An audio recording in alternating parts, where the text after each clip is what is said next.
नमस्कार। B Com part third business बस्टिंग की इस व्याख्यानमाला में आप सभी का स्वागत है।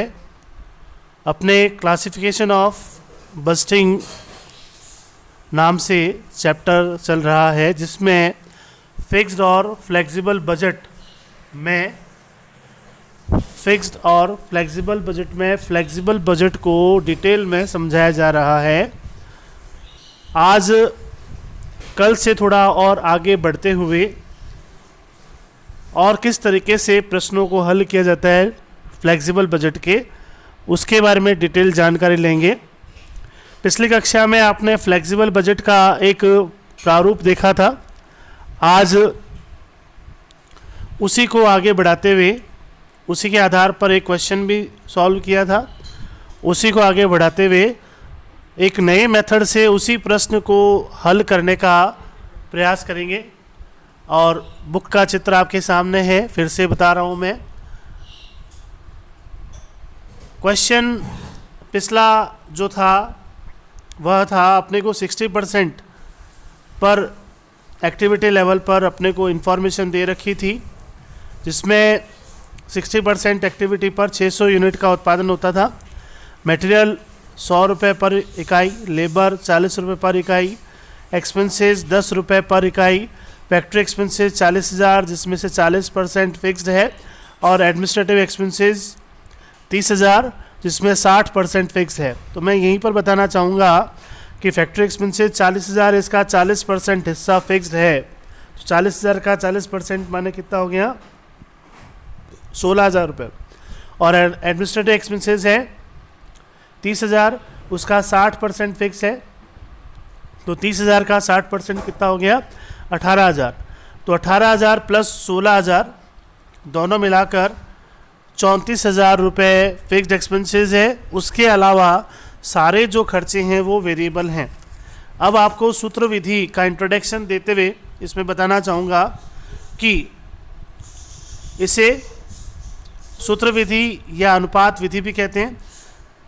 बजट लागत छूट पद्धति भी कहा जाता है इसको, क्योंकि इसमें कई सारे ऑफर्स होते हैं। उन ऑफर्स में से कौन सा ऑफ़र अपने लिए सूटेबल है, कौन सा लेवल अपने लिए सूटेबल है, कॉस्ट कटिंग के हिसाब से यह चूज़ किया जाता है इस मेथड के माध्यम से। इसमें सूत्र जो है वह इस प्रकार है: टोटल कॉस्ट और टीसी बराबर ए प्लस बी एक्स। ए यहाँ पर फिक्स्ड एक्सपेंसेस है, बी यहाँ पर वेरिएबल एक्सपेंसेस है, वेरिएबल कॉस्ट है, एक्स आपका एक्टिविटी लेवल है। तो एक्टिविटी लेवल आपको दो तरह से दिया हुआ हो सकता है, एक तो पर यूनिट दे सकते हैं और दूसरा एक्टिविटी का परसेंटेज दिया जा सकता है। चूँकि ऊपर वाला जो प्रश्न है इसमें आपके देखिए मटेरियल, लेबर और एक्सपेंसेस पर यूनिट दिया हुआ है, तो आपको यहाँ पर क्वेश्चन जो है वो यूनिट के हिसाब से सॉल्व करना है। और जैसा कि क्वेश्चन में कहा गया है कि आपको 60% का लेवल दिया गया और 80% और 100% का कॉस्ट आपको एस्टिमेट करके बताना है। तो सबसे पहले सभी लागतों को वेरिएबल और फिक्स्ड में अलग अलग करना पड़ेगा। जैसे डायरेक्ट मटेरियल है, जो आपके आगे नेक्स्ट स्लाइड में आपको दिखाई दे रहा है कि इसमें जो डायरेक्ट मटेरियल है वो ए और बी दो भागों में लिखा हुआ है। तो मटेरियल जो है वो आपका वेरिएबल है, इसलिए वेरिएबल पार्ट में लिखा हुआ है 100 रुपये। लेबर जो है वह भी वेरिएबल है, 40 रुपये लिखा गया है। डायरेक्ट एक्सपेंसेस 10 रुपये लिखा गया है, वेरिएबल है। फैक्ट्री एक्सपेंसेस में दोनों है, फिक्स्ड भी है और वेरिएबल भी है। तो फिक्स्ड जो है वो 16,000 है और वेरिएबल प्रति इकाई 40 रुपये है। तो इकाइयों का भाग दे करके निकाला है अपन ने। एडमिनिस्ट्रेटिव एक्सपेंसेस 18,000 है, फिक्स्ड और 20 रुपये प्रति इकाई है। तो टोटल अगर करते हैं अपने, तो ए जो है वो है 34,000 और जो बी है वह है 210। अब अपने को एक्टिविटी लेवल दिया हुआ है, उस एक्टिविटी लेवल पर ये इक्वेशन सेट करना है। टोटल कॉस्ट बराबर ए प्लस बी एक्स। ए यहाँ पर 34,000 है, बी यहाँ पर 210 है, एक्स जो आपकी मात्रा पूछी जाती है।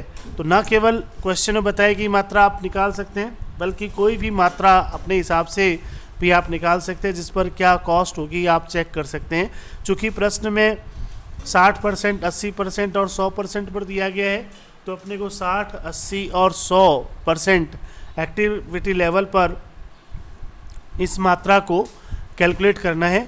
तो 60% पर जब उत्पादन 600 इकाइयों का होता है तो 80% पर 800 इकाइयों का होगा, 100% पर 1000 इकाइयों का होगा, जिसके बारे में पिछले वीडियो में आपको पूर्ण जानकारी दी गई थी कि किस प्रकार से इसको निकालना है। लेकिन पुनः बता देता हूँ कि 60% पर 600 इकाइयाँ हैं तो 80% पर कितनी होगी, तो 600 अपॉन 60 गुणा 80 करोगे तो आपके पास जो है वह 800 इकाइयाँ आ जाएंगी। इसी प्रकार से यदि आप 600 भाग 60 गुणा 100 करोगे तो 1000 इकाइयाँ आ जाएंगी। फिर इसको आप देखो फ्लेक्सिबल बजट में इक्वेशन के आधार पर लिखते हैं तो 34,000 प्लस 210 गुणा 600, 34,000 प्लस 210 गुणा 800, 34,000 प्लस 210 गुणा 1000। तो ये एक्टिविटी लेवल है आपका 60, 80 और 100, जिस पर इसको गुणा करके निकाला है। और पीछे आपका आंसर जो दिया हुआ है टोटल कॉस्ट में देखो आप, टोटल जोड़ने के बाद कितना आ रहा है, 34,000 को 210 से 210 को 600 से पहले गुणा करना है, फिर उसके बाद 34,000 लास्ट में जोड़ना है। इसी प्रकार से 210 को 800 से गुणा करना है और फिर 34,000 आपको जोड़ना है, और 210 को 1000 से गुणा करना है और फिर 34,000 जोड़ना है। तो देखो ये सिंपल सा दिखाई दे रहा है आपको। 210 को 1000 से गुणा किया तो कितना आया, 2,10,000, और उसमें 34,000 जोड़ोगे तो कितना आ जाएगा, 2,44,000, 2,44,000। ये आप पिछले आंसर से भी मैच कर सकते हैं। पिछले आंसर का टोटल यदि आप देखेंगे तो वह भी सेम आ रहा है, 1,60,000, 2,00,000, 2,000 और 2,44,000। इस प्रकार से आप इस आंसर को शॉर्ट तरीके से मैच भी कर सकते हैं कि जो आपने आंसर निकाला है वह सही है अथवा उसमें कुछ कमी है।